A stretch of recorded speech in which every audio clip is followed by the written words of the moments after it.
Finalmente saiu a proposta de reforma administrativa, ela é bem melhor do que eu esperava, dá pra apoiar ela sim. Vamos entender no geral o que ela é e pontos de objeção que as pessoas podem ter, especialmente no argumento da estabilidade.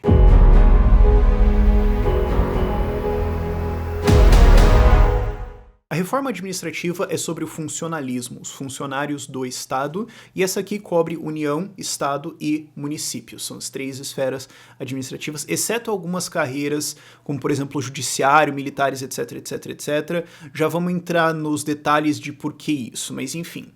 E isso é um problema bem grande no Brasil, porque o custo com o funcionalismo no Brasil é extremamente alto e ele continua crescendo organicamente, inclusive não importa se tem crise, se não tem crise, continua ganhando aumento, continua ganhando penduricário, é uma festa gigantesca o negócio. E é um negócio que se continuar expandindo como tá expandindo, vai quebrar o país, cara.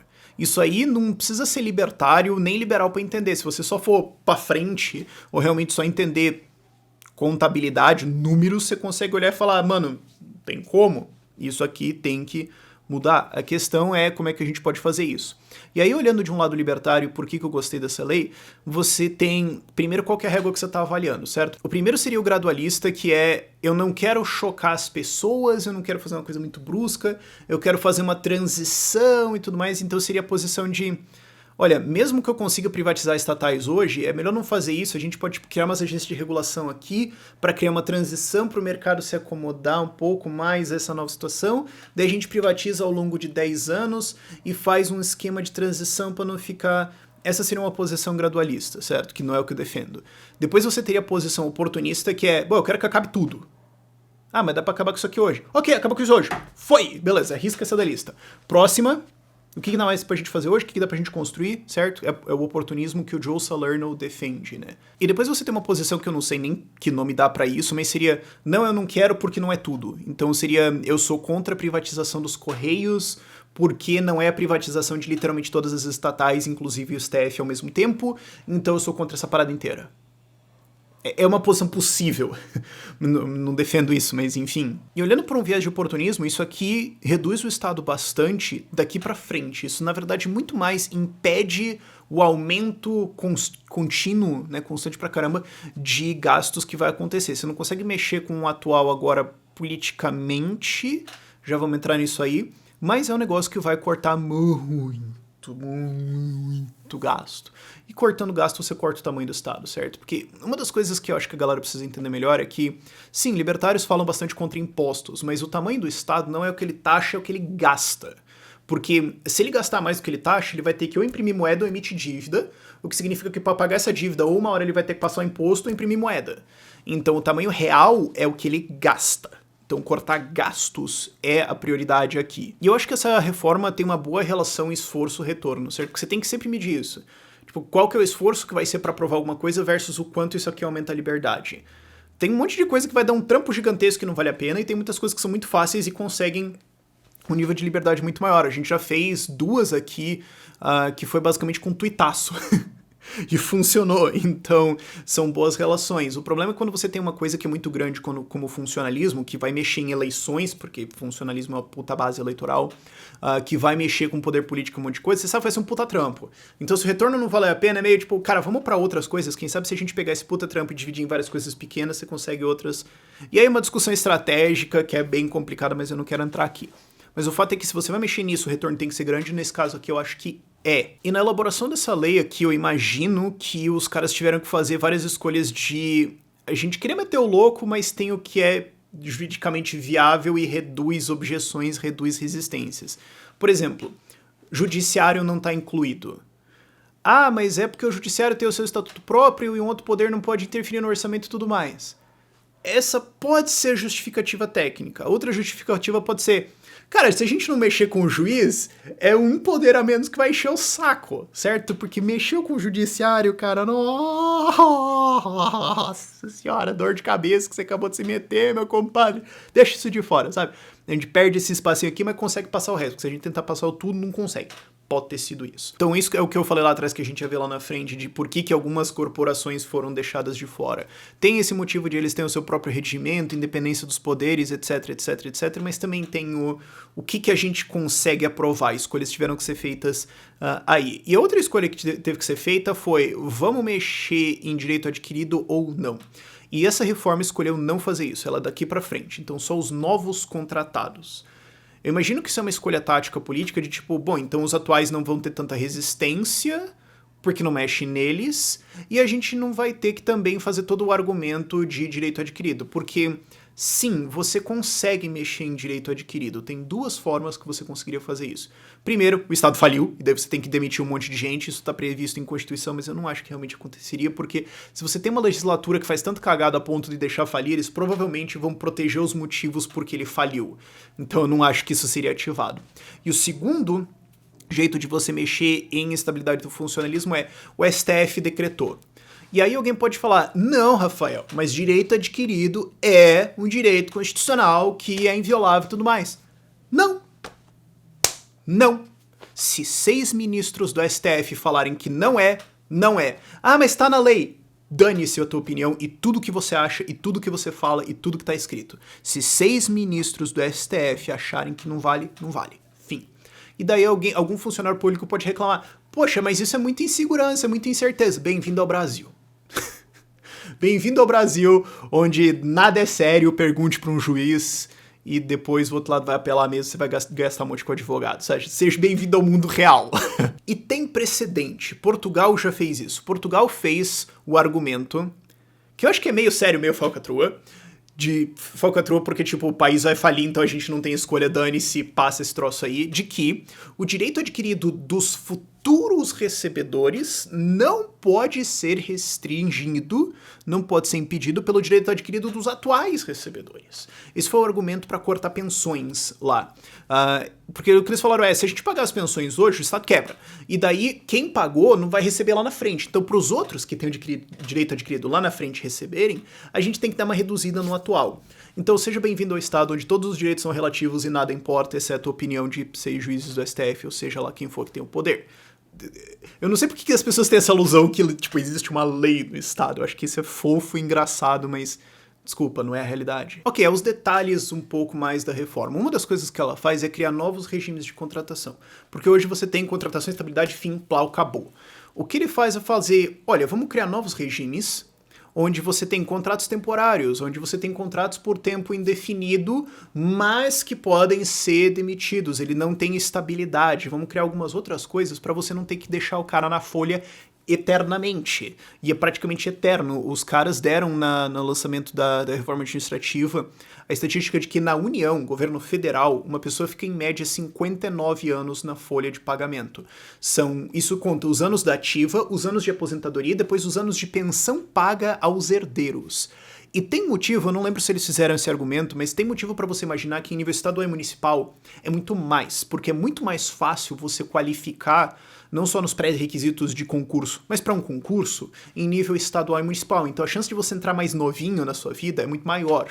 Então você fica mais tempo na folha e como a expectativa de vida está subindo, você deve imaginar que o tempo de aposentadoria vai subir ainda mais e depois tem o tempo de pensão e tudo mais. Então é muito tempo.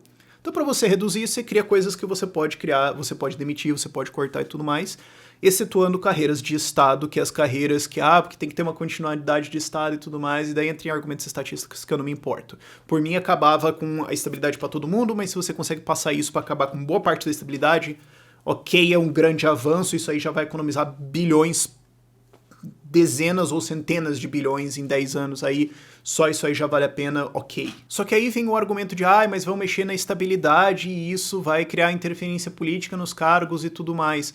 E tem várias salvaguardas para dizer que não, você não pode ter demissão arbitrária, inclusive isso vai estar na lei. Você tem que ter critérios, você tem que ter vários motivos para fazer isso, e isso tem que ser supervisionado e tudo mais. O que pode ser respondido por alguém que defende estabilidade com, mas vão dar um jeito de fazer marmelada. E notem, eu espero que esse ponto seja espantalhado até a morte. Lembra como lá no novo marco do saneamento você tinha toda a esquerda falando isso aqui é privatização da água? E era tipo, não. Quantas vezes a gente precisa falar e, não importa, você só tá se jogando no chão e berrando como uma... Ok, desculpa, eu achei que isso era uma discussão séria. Foi mal, eu me confundi, sabe? Eu espero que esse ponto da estabilidade seja espantalhado pra caramba. Mas eu tô dizendo, pra quem tá argumentando sério, de que, mas vão dar um jeito e tudo mais, cara, você percebe que você tá acidentalmente fazendo um argumento libertário? Porque o que você tá dizendo é, não. Os caras vão dar um jeito, quem contrata, tal, o poder, vai dar um jeito de ficar bom pra eles. Então, se puder fazer isso, os caras vão colocar todos os compadres lá de algum jeito. Bom, então você tá dizendo que os decisores são canalhas corruptos que só pensam no ganho deles a detrimento do resto das pessoas. Então, assim, tendo estabilidade ou não muda o seu argumento. Você tá dizendo que os decisores são canalhas repugnantes. Então, por que eles existem em primeiro lugar? Não seria melhor, tipo, tirar eles? Você percebe como isso é um argumento acidentalmente libertário? Eu fiquei com esse negócio de acidentalmente libertário porque o Cenk Uygur do Young Turks fez um argumento de tipo, não, o Ron Paul tá dizendo que a gente tem que privatizar os Correios porque eles não dão lucro. O exército americano também não dá lucro, então você quer o quê? Cortar 670 bilhões de gasto anual que a gente tem com o exército? Sim. Sim, você acidentalmente fez um argumento libertário. Obrigado. Esse argumento de que você precisa da estabilidade para evitar a corrupção e blá blá blá é um argumento anti o Estado, porque o que você tem que dizer para dizer esse argumento é não, nunca vai ter punição, a galera vai escapar e acabou, dane-se. Mas se não vai ter punição pra isso, então assim, o que tem? Você tá dizendo basicamente que o sistema não funciona. E se o sistema não funciona, por que você continua insistindo na existência dele? Então não é melhor privatizar a parada toda e deixar iniciativa privada e propriedade privada conseguirem fazer uma governança privada? Você tá trazendo o problema pra mesa, eu não. Enfim, fora isso, tem várias medidas também de processo seletivo, maior tempo de avaliação dos funcionários, dos contratados e várias outras coisas que fazem ser mais difícil você deixar alguém dentro da estabilidade. O que eu sei que, de novo, vai ter um monte de gente esperneando loucamente sobre isso, mas... Mano, é o normal do mundo, sabe? E eu acho engraçado como... De novo, voltando pro negócio do novo marco de saneamento, sabe? Tipo, você tinha gente falando assim... não, porque o país X, Y e Z não fizeram isso. Eles estão fazendo outra coisa. Tá bom, não. Então agora esse negócio de funcionalismo é tipo os países X, Y e Z que você citou. O normal no mundo é isso. O normal não é você ter estabilidade pra todo mundo. O normal é você ter isso seletivo em carreiras de Estado. Então, assim, lembra aqueles países que você usou de argumento lá? Bom, não, agora não vale, né? Não, é que nesse caso não vale. Tá bom. Assim, decepcionado, mas já esperava, sabe? A gente sabe que a discussão vai ser isso, mas é bom já ir dando esse adiantamento. Outra coisa legal vai ser demissão por desempenho, ou a ausência dele, finalmente, né? O que faz você mais facilmente se livrar dos encostos. Isso aí é uma coisa boa pra caramba, né? O exorcismo dos encostos ali. E eu não quero entrar muito mais além nisso aí, porque tem um monte de argumentos de eficiência e melhores resultados, etc., que de um ponto de vista libertário eles não fazem sentido, certo? Porque alguém pode falar assim, mas vai ter avaliação de critérios de qualidade de trabalho, de não sei o que, de resultados e tudo mais. Só que a única real avaliação que você pode ter de eficiência e de resultados é a avaliação de livre mercado. Porque o cliente, em última análise, tem o direito de falar, quer saber, eu não quero mais. Então o que acontece é que o empreendedor é forçado a alocar recursos de acordo com a demanda das pessoas. Por definição, não é isso que o Estado faz. O Estado faz aquilo que ele quer. Então, se você não quiser comprar, bom, azar o seu, você tem que comprar.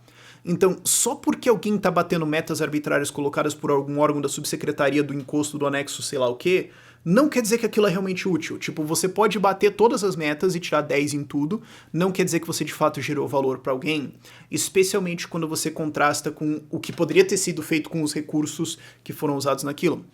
Porque alguém pode falar assim, não, Rafael, mas você não pode me dizer que um hospital para crianças no interior do Paraná não serve para nada. Pode ser que de fato vai salvar a vida de algumas pessoas e tudo mais. Mas quanto isso custou, e se você tivesse administração privada de saúde guiando esses recursos para outras coisas, atendendo oferta e demanda, isso conseguiria atender uma maior demanda de saúde e conseguiria entregar muito mais resultados, porque o fato de que você teve que obrigar recursos a serem desviados confessa de que isso é uma alocação ineficiente de recursos. Então assim, sim, você pode ter o exame mais complexo de todas as coisas, uau, de um câncer super específico, raro e tudo mais. E isso, sei lá, custou no extremo, digamos, R$1 bilhão. Mas você concorda comigo que você poderia ter usado isso de um jeito que você teria mais resultados? Entendeu? Você tem sempre o trade-off, você não pode comparar uma coisa com nada, você tem que comparar uma coisa com o que teria sido feito. E como no Estado você não tem essa comparação, a noção de gasto eficiente, trabalho eficiente, resultados, né, é absurda. porque não tem a opção da pessoa deixar de comprar ou deixar de participar ou concorrer. Então não tem como você comparar a eficiência do Detran, porque você não tem um concorrente. Certo? Você vai comparar a eficiência do Detran baseado nas métricas dele. Então, você imagina isso. A Apple avaliou ela mesma e ela achou que ela é uma empresa muito massa. A gente daria risada disso, certo? Mas aí, tipo, Secretaria de Saúde avaliou ela mesma e acha que os resultados estão bons. Ah, deve ser bom mesmo. É engraçado como isso passa, sabe? Então esse argumento de eficiência, desculpa, vamos só pular ele. Desculpa pela tangente longa, mas eu acho que é importante as pessoas entenderem esse conceito. E outra coisa que eu achei muito importante dentro dessa reforma é acabar com uma porrada de formas de pagamentos, de aumento, de penduricalho, de não sei o que, indenização por não sei o que, licença prêmio, licença não sei o que, anuênio, que é um aumento de não sei o que por tempo, promoção automática por tempo. Ó, parabéns, você ficou 5 anos sentado nessa mesa fazendo a mesma exata coisa. Parabéns, você agora vai ganhar um salário maior. E nesse caso isso vai ser muito mais impactante em nível estadual e municipal, porque como eles estavam falando, várias dessas coisas já foram abolidas em nível federal, mas ainda existem em nível estadual e municipal, vários absurdos de como você consegue aumento ou pagamento, ou... Nossa, teve uma que é incorporação ao salário por função de diretor, um negócio assim. Não, você vai lá e pega um cargo um pouco maior, que é um cargo de coordenação, alguma coisa. Aí você serve 5 anos nesse cargo, você pode... Aí às vezes você tem um bônus porque você tá naquele cargo. Aí você pode incorporar esse bônus ao seu salário, sair desse cargo e voltar pro cargo que você tinha anteriormente, que tem menos responsabilidade. Mas você ganha o salário que você... Você ganha aquele extra do... Cara, que bizarro esse negócio, sabe? Ou aposentadoria compulsória. Não, você cometeu um erro, certo? Aí agora você vai para uma sanção administrativa. Você está condenado a se aposentar. Então agora você ganha uma aposentadoria aqui, você não precisa mais trabalhar, tá? Porque você fez cagada. Ok? Esteja punido. Outra coisa que eu achei interessante, maior independência de gestão. Então, você estava dando exemplo. Por exemplo, se você quer mudar o nome de uma secretaria, você tem que mandar uma lei pro legislativo, né? O governador quer mudar o nome da secretaria. O legislativo tem que aprovar. Para mudar o nome, né? Nem para mudar a atribuição e tudo mais. Ah, quero fundir 2 negócios. Mas eu quero fazer uma parceria. Tem que fazer no... Não, dá mais autonomia, o que significa menos necessidade de contratar gente, porque muitas vezes você não pode mexer alguma coisa, fazer aquele negócio ali, você não pode fazer uma parceria, você não pode fazer isso, então vai ter que contratar alguém. Pronto, aí contratou o cara, fez um trabalho lá que era 2, 3 anos só pra resolver uma coisinha lá, pronto, agora mais 56 anos que o cara vai ficar na folha, e no mínimo aí mais uns 20 anos de atividade que você vai ter que inventar o que você vai fazer com esse cara. E aí também eu acho que isso cria um incentivo você começar a inventar coisa, né? Porque, não tem mais função esse negócio aqui, né? Esse departamento. Mas não pode extinguir, né?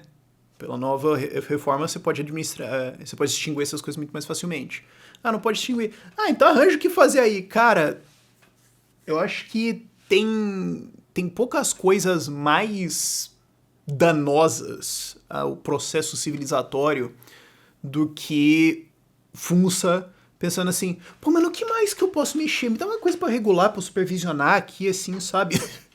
Isso é perigoso, cara, isso é perigoso. Então você pelo menos pode acabar com isso mais facilmente. Isso é bom. E aí depois você tem coisas tipo unificação de carreiras, marco regulatório de carreiras, algumas coisas assim que são mais técnico e tal, não vale tanto a discussão aqui. Vamos ver o que vai acontecer nisso lá na frente, mas o fato é que o foco é você evitar essa essa devolução, né, esse crescimento maluco de folha eterno para sempre aí, e você acabar com um troço que em muitos casos parece que é um título de nobreza, né? Não, agora você é o barão dos 20 mil, você tá recebendo 20 mil aqui, faz show, faz só, faz crise, não importa, não sei o que, a proposta tá aqui tua licença, tá aqui teu bônus, tá aqui teus 3 auxílio, incorporação ao salário, é aposentadoria, não, essa é aposentadoria integral porque você tá no regime antigo, né? Acabar com esse negócio, né, daqui pra frente. Vai demorar muito tempo pra você limpar essa folha e entrar tudo no novo regime, mas... como mostram as estatísticas, você vai ter muitas aposentadorias aí nos próximos 5 anos. Então eu acho que isso vai ter uma transição um pouco mais brusca do que você imaginaria. Tipo, vai levar, acho que, sei lá, 50 anos pra você ter transição completa, mas eu queria ver uma conta de, assim, quanto tempo leva estimado pra você ter 50% da transição pra esse novo sistema. Sei lá, 8 anos? 10? Não sei. Eu gostaria de ver um número assim, não saiu. Estrutura de aprovação da lei e trâmite. Primeiro vai ser uma PEC e depois mais 6 projetos de lei em cima, cada um com as suas coisas específicas. Eu não sei porque eles optaram por essa estratégia. E depois tem um projeto de lei complementar, inclusive, que é a fase 3. Não sei como é que vai ser isso aqui. E eu sei que muita gente tá preocupado com, sei lá, que estrovenga que vai acontecer com isso na Câmara, mas eu acho que assim, você pode cortar metade disso aqui e ainda ser um plano que vale a pena você defender em termos de o que isso vai fazer de redução de Estado lá na frente. Eu acho. Assim, eu sei que é bem chutômetro, eu tô Ciro Gomesiano aqui o número, mas esse é o feeling que eu tenho agora. Se alguém conseguir demonstrar que isso aí tá errado, gostaria muito de saber. Ao mesmo tempo, eu acho que eles não teriam lançado esse plano, não teria dado ok, se você já não tivesse uma sondagem legal ali na Câmara que vai ser bem recebido isso. E agora que o Bolsonaro loteou o governo pro Centrão, tem um trâmite muito mais fácil. Não sei no que vai dar nisso. Vamos atuar pra ver se isso aqui passa, né? Vamos atuar pra ajudar isso aqui. Às vezes a galera fala assim, mas o Rafael vive criticando o governo, o Bolsonaro, muitas vezes a gente atua pra passar coisa, pra ajudar. Nesse caso aqui, vamos. Né? Que é o que vai, de fato, reduzir o Estado, a gente ajuda. E que vale a pena e que a gente faz a diferença. Porque tem uns negócios que a gente olha e fala, não vale a pena. E tem uns negócios que a gente olha e fala, cara, não tem o que a gente faça, arranca os cabelos de raiva, não vai mudar esse negócio aqui. Então fazer o quê, né? Vamos pra outra coisa. Fazer o quê? Né? Mas vamos apoiar esse negócio aqui, vamos ver o que vai acontecer. Eu acho que vão ser meses de dura batalha aí. Mas tá andando, cara. Tá andando. É difícil ficar otimista com o Brasil. Mas eu acho que assim, daqui 5, 10 anos a gente vai ter uma coisa legal rodando. Por esse vídeo é isso, os links da proposta da reforma, etc, tudo mais, e alguns artigos que a gente tem sobre isso também, de gastos públicos e tudo mais, vão estar lá na descrição. Por esse vídeo é isso. Tchau, tchau.